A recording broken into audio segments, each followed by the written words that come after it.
प्यारे बच्चों, 10वीं कक्षा की विज्ञान के 14वें चैप्टर ऊर्जा के स्रोत के 8वें लेक्चर में आपका स्वागत है।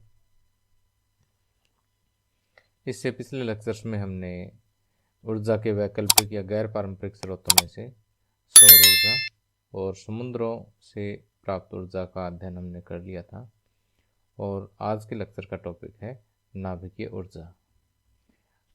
तो इसमें हम नाभिकीय ऊर्जा और उसके विभिन्न टाइप्स के बारे में पढ़ेंगे और लास्ट में जो है हमारी बुक में कुछ एनसीईआरटी क्वेश्चंस दिए हुए हैं, उनको हम समझेंगे। तो आइए सबसे पहले हम देखते हैं कि नाभिकीय ऊर्जा क्या है। या नाभिकीय ऊर्जा में जो नाभिक शब्द है ना, ये इसका मतलब परमाणु का नाभिक है। और ये हमें पता है कि किसी भी तत्व के परमाणु के सेंटर में क्या होता है, एक नाभिक होता है। और नाभिक में क्या होता है, प्रोटॉन और न्यूट्रॉन होते हैं और इलेक्ट्रॉन इसके चारों ओर चक्कर लगाते रहते हैं। ठीक है, ये तो हमने परमाणु की संरचना वगैरह में पढ़ दिया था पहले। ठीक है, अब ये जो परमाणु का नाभिक जो होता है ना, वैज्ञानिकों ने अपने अध्ययन से ये पता किया है कि इस नाभिक में ऊर्जा का असीमित भंडार है। ठीक है, इसमें बहुत ज़्यादा मात्रा में ऊर्जा होती है और यही ऊर्जा जो है वो क्या कहलाती है, नाभिकीय ऊर्जा कहलाती है। और नाभिकीय ऊर्जा जो है दो प्रकार की होती है, नाभिकीय विखंडन और नाभिकीय संलयन। तो देखिए, यहाँ इस लेक्चर में जो बातें मैं आपको समझा रहा हूँ ना, उनको मैंने यहाँ लिख भी दिया। चाहो तो आप यहाँ स्क्रीन से भी नोट कर सकते हो या इसी वीडियो के डिस्क्रिप्शन में आपको एक लिंक दिया, वहाँ से आप इसकी PDF भी डाउनलोड कर सकते हो या फिर प्ले स्टोर पर जा कर के Suresh lecturer mobile app download कर लेना। वहाँ पर ये आपको वीडियो भी मिल जाएंगे और PDF भी मिल जाएगी। इसके अलावा मोबाइल ऐप पे आपको कुछ MCQs भी मिलेंगे, जिसमें ऑनलाइन क्विज होगी या प्रैक्टिस सेट भी होंगे, वो भी आप वहाँ से ट्राई कर सकते हैं। अब जैसे मैंने आपको बताया कि नाभिकीय ऊर्जा जो हम दो तरह से प्राप्त कर सकते हैं, एक नाभिकीय विखंडन से और एक नाभिकीय संलयन से। तो विखंडन का मतलब क्या होता है? विखंडन का मतलब होता है टूटना। विखंडन का मतलब क्या होता है? टूटना। तो वास्तव में क्या होता है कि जो हल्के परमाणु होते हैं ना, उनके नाभिक तो स्टेबल होते हैं, वो जल्दी से टूटते नहीं हैं। लेकिन जो भारी परमाणु होते हैं ना, जैसे यूरेनियम हो गया, प्लूटोनियम हो गया, थोरियम हो गया, ये काफ़ी भारी परमाणु होते हैं और इनका नाभिक भी जैसे सिंपल सी बात है कि बड़े साइज़ का होगा और ये अनस्टेबल होता है थोड़ा सा, कि इसके ऊपर अगर आप कम ऊर्जा वाला न्यूट्रॉन अगर आप स्ट्राइक करोगे ना, इस पर टकराओगे या इसकी बमबारी करोगे किसी विशेष मेथड से, तो ये नाभिक जो है ये छोटे कणों में टूट जाता है। ठीक, तो जब किसी भारी परमाणु का नाभिक जो है इस तरह से न्यूट्रॉनों की बमबारी के कारण टूटता है ना, तो इस प्रक्रिया को हम क्या कहते हैं? विखंडन प्रक्रिया कहते हैं। ठीक है, और इस प्रक्रिया में जो है काफ़ी मात्रा में ऊर्जा निकलती है। ठीक, अब देखिए कि हमने यहाँ पे ये तो देखा कि नाभिकीय विखंडन में बहुत विशाल मात्रा में ऊर्जा जो है वो पैदा होती है। अब आप पूछोगे सर कि कितनी की ऊर्जा पैदा होती होगी? अंदाज़ा अगर हम देखें ना, तो जैसे एक तरफ तो हम एक कार्बन के परमाणु का दहन करते हैं, उससे भी कुछ ऊर्जा पैदा होती है। ठीक, और एक तरफ हम एक परमाणु का विखंडन करते हैं। क्या करते हैं? विखंडन। यहाँ से भी ऊर्जा पैदा होती है। अगर यहाँ दहन और विखंडन की ऊर्जा का अगर कंपेयर करें ना, तो दहन से जितनी ऊर्जा पैदा होती है उसका 1 करोड़ गुणा ऊर्जा जो है वो विखंडन में पैदा होती है। ठीक, तो आप यहाँ पर ये देख सकते हैं कि यहाँ विखंडन में बहुत ज़्यादा मात्रा में ऊर्जा निकलती है। अब आप ये पूछोगे सर कि अब इतनी मात्रा में ऊर्जा आई कहाँ से इतने छोटे से नाभिक में? तो इसको समझने के लिए है ना, मैं एक एग्जांपल लेता हूँ कि जैसे मान लेते हैं हमारे पास ये एक यूरेनियम का परमाणु है, इसके नाभिक पे हमने क्या किया? न्यूट्रॉनों की बौछार की। न्यूट्रॉन की बौछार करेंगे तो ये किस में कन्वर्ट हो जाएगा? बेरियम और क्रिप्टॉन में टूट जाएगा, विखंडित हो जाएगा। और इस प्रक्रिया में जो है 3 न्यूट्रॉन भी और रिलीज होते हैं। ठीक, प्लस में काफ़ी मात्रा में ऊर्जा निकलती है। ठीक, अब हमारा क्वेश्चन ये है कि ऊर्जा कहाँ से आई इतनी ज़्यादा। तो देखिए शुरू में हमने क्या लिया था, एक यूरेनियम और एक न्यूट्रॉन।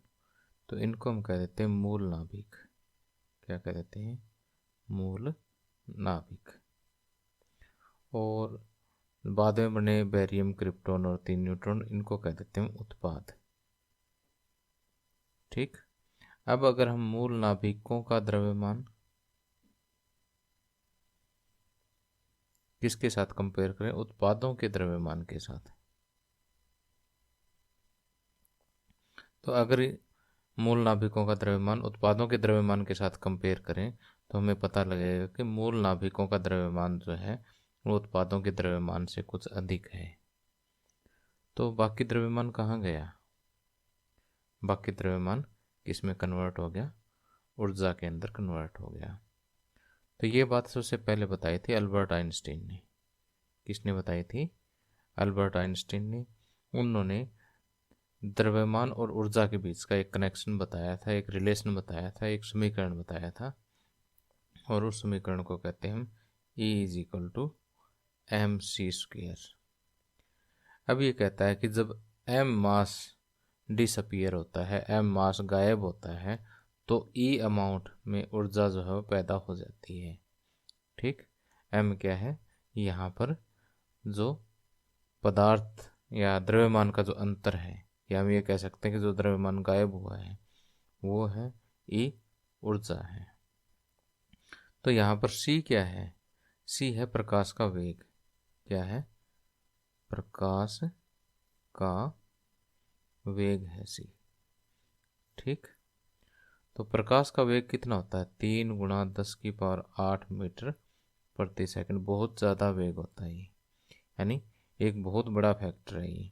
और इसका जब स्क्वायर करेंगे तो और भी बड़ा हो जाएगा, 10⁻16, 9 × 10⁻16, यानी लगभग 10⁻17 मीटर पर सेकंड के बराबर हो जाएगा। तो अगर ये द्रव्यमान बिल्कुल थोड़ा सा भी है ना, तो भी इस इतने बड़े फैक्टर के साथ गुणा होकर के बहुत ज़्यादा बड़ा फैक्टर बन जाएगा। इसका मतलब बहुत ज़्यादा ऊर्जा जो है वो यहाँ से निकलेगी। अब आप पूछोगे सर कि इस तरह से जो नाभिकीय विखंडन में जो ऊर्जा निकलती है उसको हम यूज़ कैसे करते हैं? तो इस नाभिकीय ऊर्जा को हम क्या करते हैं, नाभिकीय विखंडन से जो ऊर्जा पैदा होती है ना, उसको हम पहले नियंत्रित करते हैं। ठीक, क्या करते हैं? नियंत्रित करते हैं। फिर उससे जो है पानी गर्म करके क्या बनाते हैं? भाप बनाते हैं। भाप से फिर वही टरबाइन चलाते हैं। टरबाइन से फिर वही विद्युत ऊर्जा जो है वो पैदा की जाती है। ठीक, तो इसको नियंत्रित कैसे किया जाता है, नियंत्रित ना करें तो क्या होगा, ये सारी बातें जो हम अगली स्लाइड में डिस्कस करेंगे। अब देखिए कि नाभिकीय विखंडन से जुड़ी हुई एक बहुत ही इंपॉर्टेंट टर्म है श्रृंखला अभिक्रिया।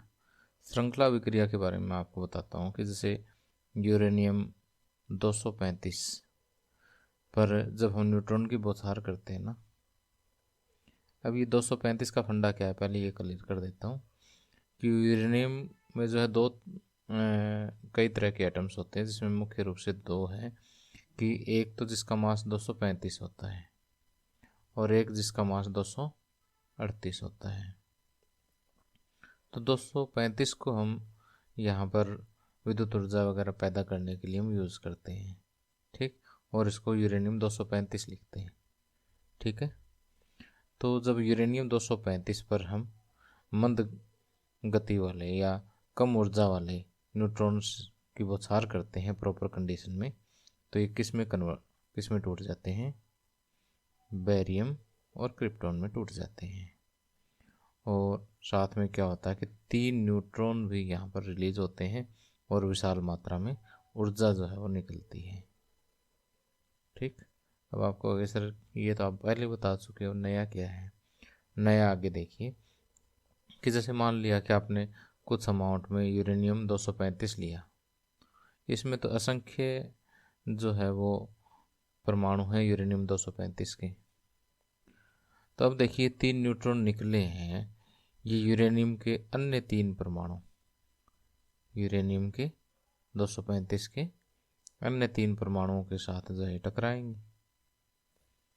ठीक, टकराने के बाद फिर क्या होगा, वही barium krypton, barium krypton, barium krypton.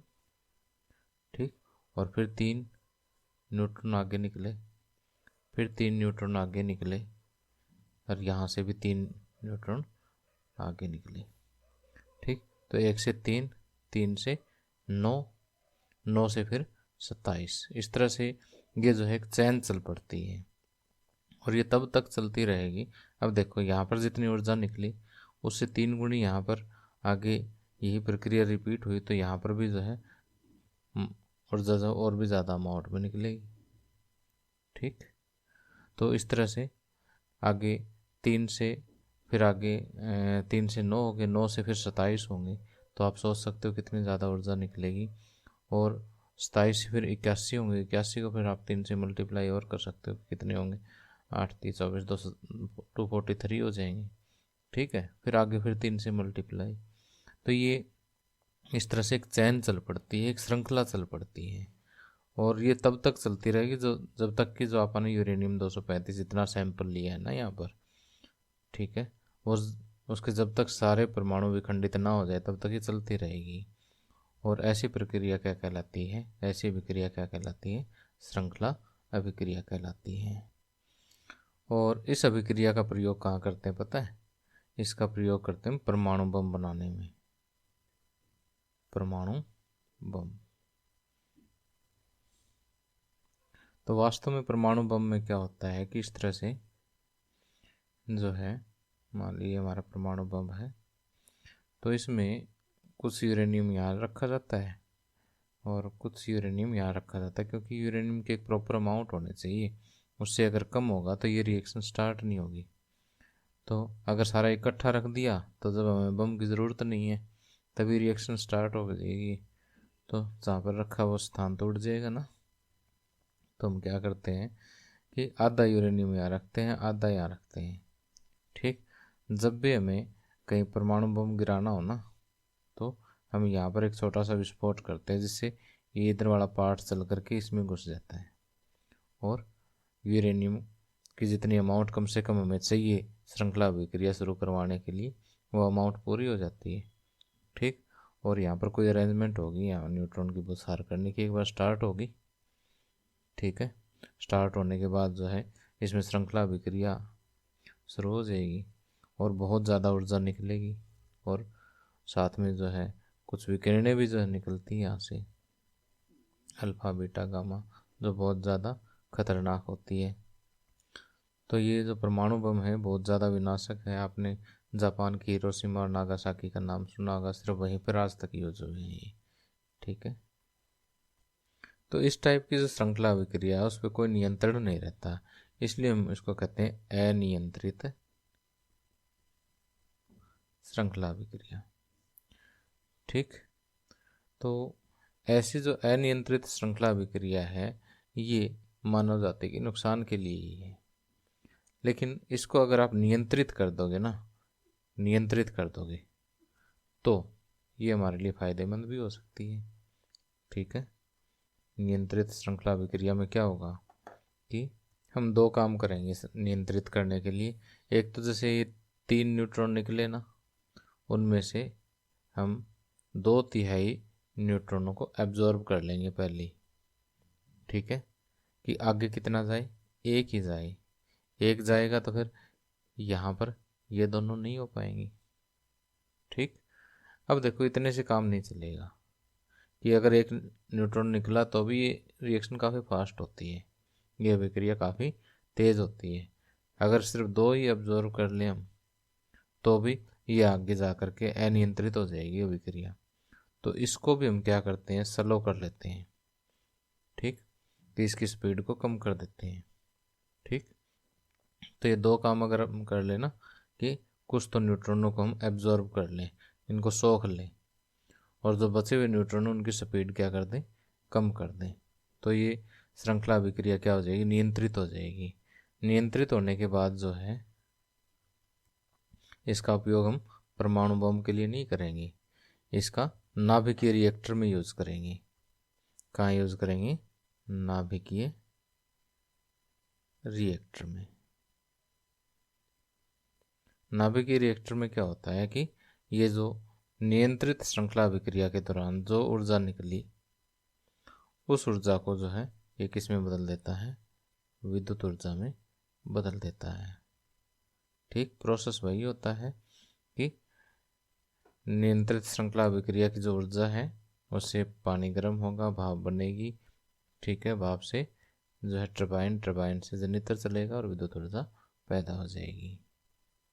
तो देखिए श्रृंखला अभिक्रिया के बारे में जो कुछ भी मैंने आपको बताया स्क्रीन पे देख सकते हैं। पहले तो श्रृंखला अभिक्रिया बताई है मैंने कि यहाँ पर क्या होती है, एक एग्जाम्पल आप यहाँ पर दे देना।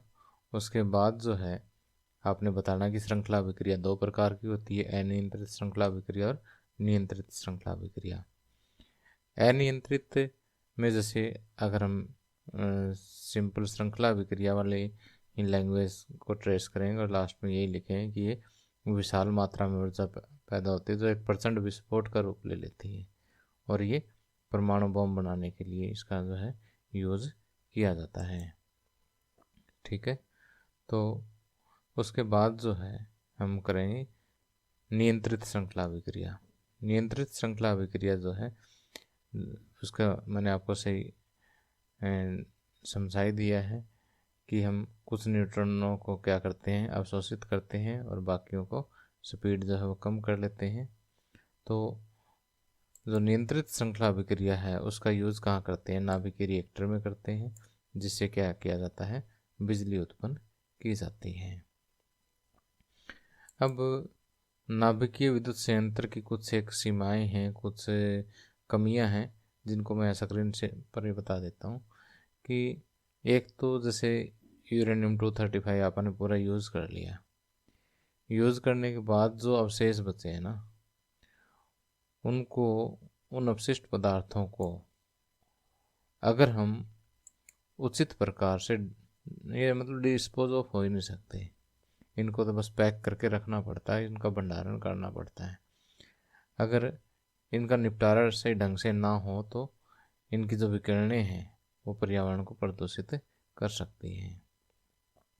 दूसरा ये है कि नाभिकीय रिएक्टर्स में जो नाभिकीय विकिरणें जो है उनका आकस्मिक रिसाव का खतरा रहता है। अगर मान लीजिए किसी तरह से, जैसे उसमें नियंत्रित श्रृंखला अभिक्रिया भी चल रही है तो वे विकिरणें तो है ही ना, तो अगर इन विकिरणों का रिसाव हो गया तो ये भी ह्यूमन बींग्स के लिए, बाकी अन्य जीव जंतुओं के लिए काफ़ी खतरनाक है। और अगली जो बात है, जो सबसे अगली जो कमी है वो है कि यूरेनियम की जो उपलब्धता है वो सीमित है धरती में। ठीक है, और इसके फ़ायदे क्या हैं कि यूरेनियम 235 की अगर छोटी सी मात्रा भी हम ले लेना तो उससे काफ़ी ज़्यादा मात्रा में ऊर्जा भी मुक्त होती है, और इसमें ऑक्सीजन की आवश्यकता भी नहीं होती इस टाइप के अभिक्रिया में। जैसे दहन वगैरह में तो ऑक्सीजन ज़रूरी होता है ना, इसमें नहीं है ऐसा कुछ।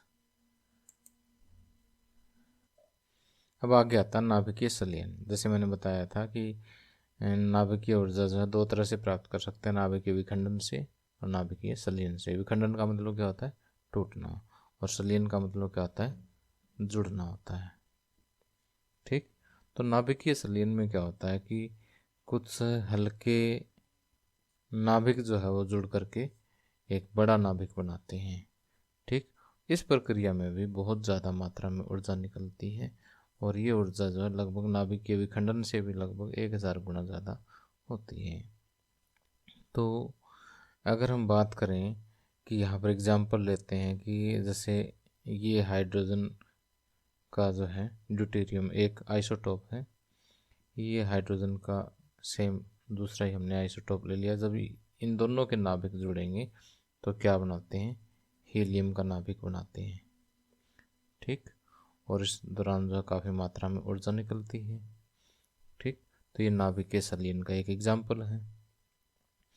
तो वास्तव में सूर्य की विकिरण वगैरह के अध्ययन से हमें ये पता लगा है कि जो सूर्य और तारे, इनमें जो विशाल ऊर्जा का जो भंडार है, यानी इतनी मात्रा में जो ऊर्जा निकल रही है वो किसकी वजह से निकल रही है? नाभिकीय संलयन की वजह से ही निकल रही है।